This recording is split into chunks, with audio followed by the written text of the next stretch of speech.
Okay, now ito naman ay kilala na lahat, vitamin C, pero alkaline. Immune system booster to, yung ating NRPC. Calcium ascorbate, alkaline na calcium, tamok-tamong, zinc, mulberry. Mataas ang content ng vitamin C. Pansinin nyo, may mata dyan, no? Nakasilip dun sa kayo. Bakit?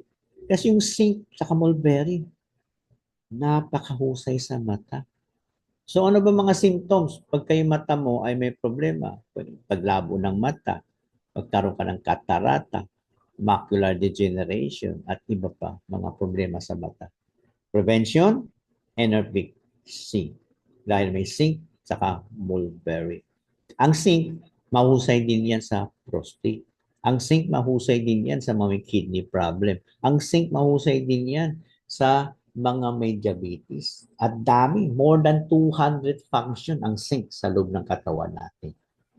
No, kaya nga itong NRPC natin sabi ano yung immune system booster, no? Pinapalakas yung ating immune system. Kailangan ng bawat selula, tissue for repair and healing ng ating mga cells. Very powerful antioxidant.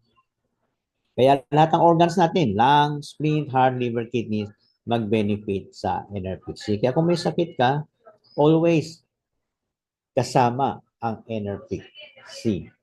Ako actually, yung apat ang pinapainom ko pagka may sakit. Kasi iba't ibang function nga sa loob ng katawan natin Sabay-sabay mo i-take, no problem. Di ba? Nabanggit ko kanina. 2 capsules each, that is 8 capsules, 2 times a day.